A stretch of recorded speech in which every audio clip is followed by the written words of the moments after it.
J'ai beau ne pas apprécier du tout ce club, ne pas être du tout fan de cette équipe du Paris Saint-Germain, même certains Marseillais, je suis sûr et certain, ils apprécient plus le PSG que moi, mais ça n'empêche pas que quand je vois un joueur comme Vitinha, je suis obligé de respecter. Je suis obligé d'applaudir et de respecter, les gars. C'est aussi simple que ça.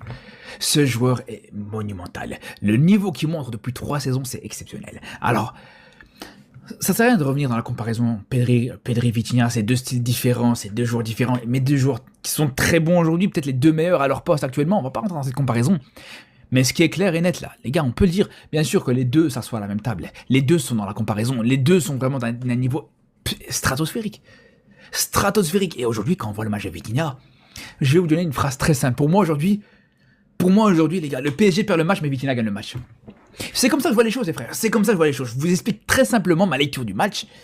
Quand je vois ce match du PSG, quand on a vu à quel point le PSG était complètement à la rue en première mi-temps, n'avait aucune solution en première mi-temps, les gars. Et on va revenir sur certains joueurs comme Kvara, comme Barcola, comme ces joueurs-là où c'est très compliqué au bout d'un moment de trouver des solutions qui viennent de ces joueurs-là. Mais malgré ça, tu vois que tu es confronté à une équipe de Tottenham qui en voulait. Les Spurs en voulaient aujourd'hui. Les Spurs voulaient en découdre aujourd'hui. On voyait autant dans le pressing, c'est ça qui était complètement fou, c'est qu'autant dans le pressing, ils étaient présents, ils posaient beaucoup de difficultés à cette défense parisienne, mais autant aussi, ils avaient toujours cette tendance à reculer quand il fallait, à se replacer très rapidement, et à chaque fois, voilà, tu étais confronté avec un bloc très très bas de cette équipe de Tottenham, justement, qui était super bien organisé.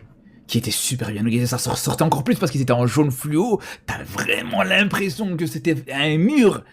La muraille de Chine, le mur de Berlin en face de toi, vraiment. Et t'avais aucune solution. À part du côté de Vitinha. Un ballon pour Vitinha, c'était bon. Un ballon pour Vitinha, c'était... Et les gars, d'ailleurs, on va parler des 2 buts de Vitinha. Des buts magnifiques. Le premier but, franchement, les gars.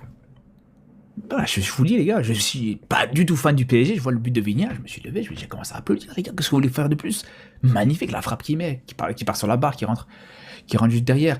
2e but aussi, magnifique. Et d'ailleurs, même le 3e but de Vitinha,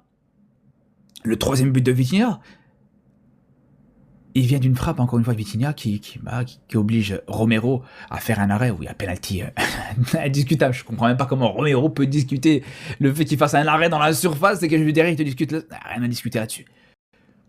Et voilà. Penalty qui va convertir lui-même. Alors on sait que des fois sur les penalties Vitinha, ouais, il peut y avoir des gros ratés, il peut y avoir des ratés un petit peu emblématiques du côté de Vitinha, mais là, dans un match pareil où tout lui réussissait, il pouvait pas ne pas mettre ce penalty, c'est sûr et certain. Et c'est là où je vous dis, voilà, quand je vous disais, en caricature un petit